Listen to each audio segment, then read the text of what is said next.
بسم اللہ الرحمن الرحیم۔ ہندوستان نے اپنے آرٹیکل 370 اور 35A کا خاتمہ کر کے کشمیر کی خصوصی حیثیت بھی ختم کر دی۔ اس سے پاکستان اور بھارت کے درمیان کشیدگی انتہا کو پہنچ گئی۔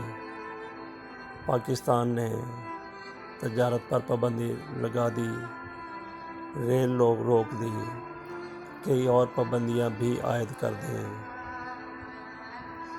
اصولی طور پہ یہی ہونا تھا۔ کشمیریوں کی زندگی پہلے ہی قابل رشک نہیں ہے۔ ان کا چولہا کبھی جلتا ہے، کبھی نہیں جلتا۔ بھارتی فوج کی سفاکیت اور بربریت سے ہر کشمیری کی رگ و جان سے خون بہہ رہا ہے۔ وہ اس جبر کا آزادی کی امید اور آس پر مقابلہ کر رہے ہیں۔ ان کے معاشی مسائل پہلے بھی کوئی کم نہ تھے، جن میں اب مزید اضافہ ہو جائے گا۔ ان کے گھروں میں چولہا کبھی جلتا تھا، کبھی نہیں جلتا تھا۔ تو اب جو تجارت کے اوپر پابندی لگی ہے، اس سے ان لوگوں کا جن کا اس سے روزگار وابستہ تھا، ان کی زندگی پر کیا اثرات مرتب ہوں گے، اس کا جائزہ لیا ہے BBC نے اپنی ایک رپورٹ میں، اپنے ایک سروے میں۔ آئیے اس کے اوپر نظر ڈالتے ہیں۔ انڈیا کے زیر انتظام کشمیر میں آرٹیکل 370 کے خاتمے کی خبر جب محمد رشید جیسے کئی مزدوروں تک پہنچی تو انہیں اندازہ ہو گیا تھا کہ گھر کا چولہا جلانے کا وہ راستہ جس کے کھلنے کا انہیں مدتوں سے انتظار تھا، اب شاید طویل مدت تک بند ہی رہے گا۔ اسی لیے انہیں اب وزیر اعظم عمران خان کے فیصلے سے حیرت نہیں ہوئی کہ انڈیا اور پاکستان کے مابین تجارت معطل رہے گی۔ کب تک معطل رہے گی، اس کے بارے میں کچھ نہیں کہا جا سکتا۔ Muhammad Rashid line of control پر چکوٹھی کراسنگ پوائنٹ پر مزدوری کرتے تھے۔ وہ سری نگر سے آنے والے اور مظفر آباد سے لائن آف کنٹرول کے اس پار جانے والے ٹرکوں پر سامان لادنے اور اتارنے کا کام کرتے اور اسی سے ان کے گھر کا چولہا جلتا تھا۔ محمد رشید کہتے ہیں، تجارت چلتی تھی تو ہم ہر ہفتے 6 سے 7 ہزار روپے کما لیتے تھے۔ پہلے امید تھی بات چیت ہوگی، کوئی راستہ نکلے گا، اور یہاں لائن آف کنٹرول پر کام پھر شروع ہوگا۔ ہم تو اسی امید پر تھے، مگر نریندر مودی نے نیا قانون بنا کر رہی صحیح کسر نکال دی ہے۔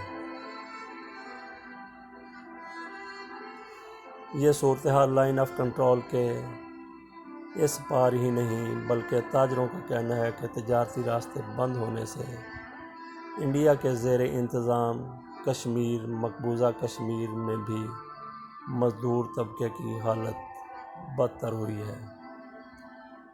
2 حصوں میں تقسیم متنازع جموں کشمیر کو جوڑتی سری نگر روڈ ان 2 راستوں میں سے ایک ہے جن کے ذریعے لائن آف کنٹرول کے آر پار تجارت کا سلسلہ چلتا ہے، لیکن یہاں اب چہل پہل خاصی کم ہے۔ پاکستان اور ہندوستان کی حکومتوں نے تقریباً 11 سال پہلے یعنی 2008 میں لائن آف کنٹرول پر تجارت کا آغاز کیا تھا۔ دونوں ملکوں نے 21 اشیاء کی تجارت کی فہرست مرتب کی اور اڑی مظفر آباد روڈ اور پونچا راولا کوٹ روڈ کو تجارت کے لیے کھول دیا۔ یوں کئی دہائیوں بعد یہاں سامان سے لدے ٹرکوں کی آمد و رفت کا سلسلہ شروع ہوا۔ کشمیریوں کو ایک دوسرے سے ملنے، کاروبار کا موقع ملا اور ہزاروں افراد کی روزی کا ذریعہ بھی بنا۔ یہ تجارت اشیاء کے بدلے اشیاء سے ہوتی تھی اور اب بھی سامان کے بدلے سامان کا نظام ہی نافذ ہے۔ پاکستان کے وزیر اعظم عمران خان نے انڈیا کے ساتھ دو طرفہ تجارت کی معطلی کا اعلان کیا ہے۔ یہ اعلان انہوں نے سر سے پانی گزر جانے کے بعد کیا۔ بھارت کی رونق، فرعونیت، جارحیت اور للکار کو دیکھنے کے بعد کیا۔ ان کے پاس جس طریقے سے بھارت جارحیت پر آمادہ ہے، جس طریقے سے اس نے انسانی حقوق کا قتل کشمیر میں انسانوں کے قتل کی طرح کیا ہے، اس کے بعد عمران خان کی طرف سے یہی فیصلہ بنتا تھا، جس سے پوری قوم متفق ہے، فوج متفق ہے، پارلیمان متفق ہے۔ سروے میں پھر BBC نے مزید کہا ہے کہ پاکستان کے زیر انتظام کشمیر سے LOC کے پار ہونے والی تجارت کے لیے یہ راستے پہلے ہی بند تھے اور یہ بندش خود انڈیا کی جانب سے تھی۔ چکوٹھی سیکٹر میں واقع کراسنگ پوائنٹ کو انڈیا نے رواں برس اپریل میں بند کیا تھا۔ انڈیا نے الزام لگایا تھا کہ اس راستے سے پاکستان وادی میں اس اسلحہ اور منشیات کی سمگلنگ کر رہا ہے، جس کی وجہ سے تجارت اس وقت تک معطل رہے گی جب تک مؤثر اور سخت میکانزم قائم نہ ہو جائے۔ بدقسمتی سے ایسا میکانزم جیسا بھارت چاہتا تھا وہ کبھی قائم ہو سکا اور نہ ہی ہو سکے گا، کیونکہ بھارت پاکستان کو دہشت گردوں کا سپورٹر اور کشمیریوں کو دہشت گرد قرار دیتا ہے۔ اسی بدنیتی کی بنیاد پر وہ پاکستان کے بارے میں فیصلے کرتا ہے، اسی بدنیتی کی بنیاد پر اس نے تجارتی راستے پہلے ہی بند کیے ہوئے ہیں۔ پاکستان نے اس وقت ان الزامات کی سختی سے تردید کرتے ہوئے انڈیا کے اس اقدام کو قابل افسوس قرار دیا تھا۔ لائن آف کنٹرول کے دونوں طرف ادھر بھی ادھر بھی کشمیری ہیں۔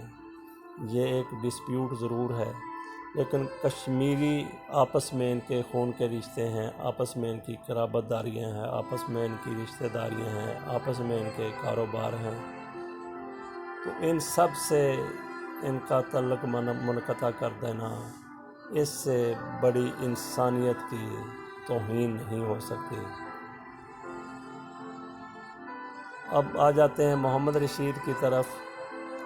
محمد رشید سمجھتے ہیں کہ ان کی معاشی تباہی کا ذمہ دار انڈیا ہے،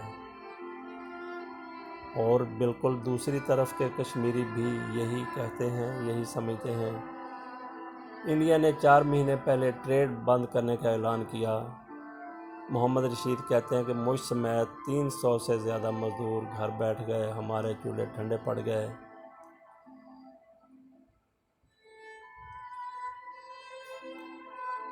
لائن آف کنٹرول پر ہونے والی تجارت سے منسلک ایک تاجر گوہر احمد کشمیری کہتے ہیں کہ ان کے لیے سب سے پہلے تو کشمیر کی تحریک ہے، لیکن یہ بھی ایک حقیقت ہے کہ تاجر اس وقت پریشان ہیں اور یہ پریشانی لائن آف کنٹرول کی دونوں جانب ہے۔ خاص طور پر جو مزدور طبقہ ہے وہ اب بالکل بے یار و مددگار بیٹھا ہے، کیونکہ ان کے لیے روزگار کا ایک راستہ بن گیا تھا جو اب بند ہو گیا ہے۔ وہ مزدور اب کس حال میں ہے اس کا نہ LOC کے اس طرف کسی کو پتہ ہے، نہ ہی ہماری طرف سے کسی کو خیال ہے۔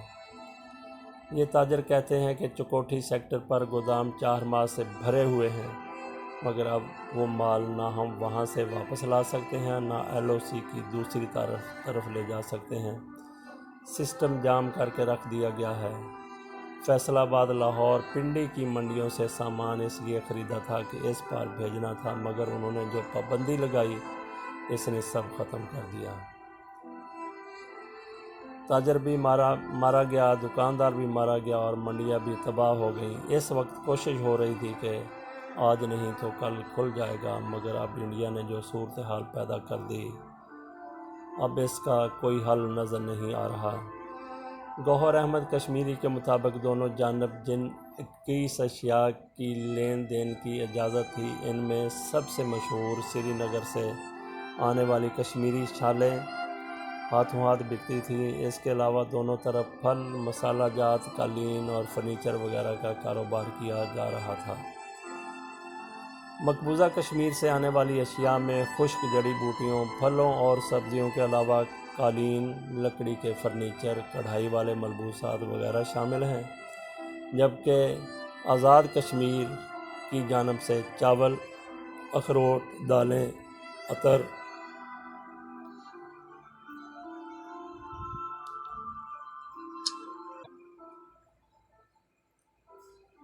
کپڑا وغیرہ لے جائے جاتے تھے۔ پاکستان کے زیر انتظام کشمیر میں، آزاد کشمیر میں جب ہم نے حکومت سے جاننے کی کوشش کی کہ اس نئے اعلان کے بعد سامان سے لدے ٹرکوں کی آمد و رفت تو ختم ہو گئی ہے، کیا اب مسافروں کی آمد و رفت پر بھی پابندی ہوگی؟ تو انتظامیہ کا کہنا تھا کہ انہیں تاحال کسی قسم کا کوئی نوٹیفیکیشن جاری نہیں کیا گیا۔ یہاں سینٹرل ٹریڈ یونین مظفر آباد کے چیئرمین شوکت نواز میر کہتے ہیں کہ ان سمیت دیگر تمام تاجروں کے لیے انڈیا کے زیر انتظام کشمیر میں چلنے والی تحریک زیادہ اہم ہے۔ ایک کشمیری کی حیثیت سے میں سمجھتا ہوں کہ اگر مجھے لاکھوں کروڑوں نقصان بھی ہو گیا تب بھی میرے لیے کشمیر کی تحریک پہلی ترجیح اور تجارت دوسرے نمبر پر ہے۔ وہ کہتے ہیں یہ خوف تو ضرور تھا کہ دونوں جانب جو کچھ ہو چکا، لیکن دونوں جانب ایک یہ تسلی تھی کہ چلیں راستہ تو کھلا ہے، کچھ تو تجارت ہے، چاہے وہ چیز کے بدلے چیز ہے۔ آج دونوں طرف کا تاجر بالکل پریشان ہے، مگر یہ بھی واضح ہے کہ LOC کے دونوں جانب موجود تاجر کبھی بھی تجارت کو کشمیر کے مسئلے پر ترجیح نہیں دے گا۔ پاکستان نے جو فیصلہ کیا وہ مجبوری میں کیا۔ انڈیا نے پہلے کشمیر میں غیر قانونی اقدام کیے اور کشمیریوں کے حقوق پر ڈاکہ ڈالا۔ کشمیری اپنے پیٹ پر پتھر باندھ لے گا مگر کشمیر کے ایشو پر کبھی سمجھوتہ نہیں کر سکتا۔ واضح رہے، سرکاری اعداد و شمار کے مطابق یہاں سے سالانہ 3 ارب روپے سے زائد کی تجارت ہوتی ہے۔ دونوں جانب 35 ٹرک آنے اور جانے کی اجازت تھی، جو ہفتے میں 4 دن صبح 9 بجے سے شام 4 بجے کے درمیان سرحد پار کر جاتے تھے، جبکہ یہاں 300 رجسٹرڈ تاجر ہیں جن کے لیے تجارت کے سخت قواعد ہیں۔ یہاں بارٹر ٹریڈ ہوتی ہے، یعنی پیسوں سے چیز نہیں خریدی جاتی بلکہ لین دین میں مال کے بدلے مال دیا جاتا ہے۔ اللہ حافظ۔ پاکستان زندہ باد۔ اللہ پاکستان کا حامی و ناصر ہو۔